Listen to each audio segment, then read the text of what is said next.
హనుమంతుడు గంధమాదన పర్వతం మీద ఉంటాడండి. ఆయనకి ఒక సంకల్పం కలిగింది, నా రాముని యొక్క చరిత్ర నేను వ్రాయాలి అని చెప్పి సంకల్పం కలిగి రామాయణం మొత్తం కూడా ఆ గంధమాదన పర్వత శిలల మీద వ్రాశాడండి. వెంటనే వాల్మీకిని స్మరించారు. వారు స్మరించేటప్పటికల్లా వాల్మీకి వచ్చారు. వాల్మీకి మహర్షికి తెలియజేశారు, మహానుభావ, నేను ఆ శ్రీరామచంద్రుని యొక్క చరిత్ర అంతా కూడా ఈ గంధమాదన పర్వత శిలల మీద వ్రాశాను, మీరు ఒక్క మాట తిలకిస్తే నేను సంతోషిస్తాను అని.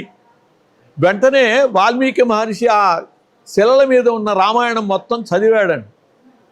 నోట మాట రాలేదు వాల్మీకి, మౌనంగా ఉండిపోయాడు. వెంటనే హనుమంతుడు అడిగాడు, ఏమి మహర్షి, నా రామాయణం ఏమి బాగుండలేదా, మౌనం వహించారు అన్నాడు. అనేటప్పటికి అప్పుడు తెరిచాడు నోరు వాల్మీకి, నాయనా హనుమా, నీ రామాయణమే లోకంలోకి వస్తే ఇంకా మా రామాయణాలు ఎందుకయ్యా అని అన్నాడు. అనేటప్పటికీ హనుమంతునికి ఒక కోణంలో అర్థమైంది ఆ మాట. ఓహో, నా రామాయణం వస్తే వాల్మీకి మహర్షి రామాయణం వెనకబడుతుంది అని ఆ మహర్షి మనస్సులో ఉన్నది కాబోలు అని చెప్పి అనుకుని వెంటనే ఈ శిలలు మొత్తం కుడి చేతిలోకి ఎత్తుకున్నాడు. రామాయణ శిలలు ఎడం చేత్తో వాల్మీకి మహర్షిని భుజం మీద ఎక్కించుకున్నాడు. ఎక్కించుకుని నేరుగా సముద్రం మీదకి వెళ్ళి ఈ రామాయణ శిలలు మొత్తం సముద్రంలో వదిలేశాడు. వాల్మీకి మహర్షికి కళ్ళనీళ్ల పర్యంతమైంది.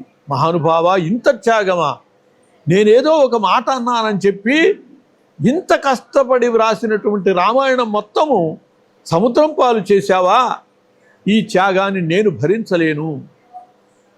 మళ్ళీ ఈ భూమి మీద పుట్టి నీ రామాయణం మొత్తం కూడా నేను వెలుగులోకి తెస్తాను, అది నా బాధ్యతగా నేను స్వీకరిస్తున్నాను అని చెప్పి వాల్మీకి ప్రతిజ్ఞ చేశాడండి.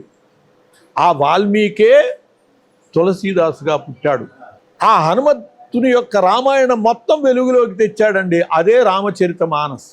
వాల్మీకి రామాయణంలో రాముడు కేవలం మానవ మాతృడుగా దర్శనమిస్తాడు. కానీ తులసి రామాయణంలో రామచరితమానస్సులో ఆయన యొక్క దైవత్వం మనకి స్పష్టంగా ప్రకటమవుతుంది.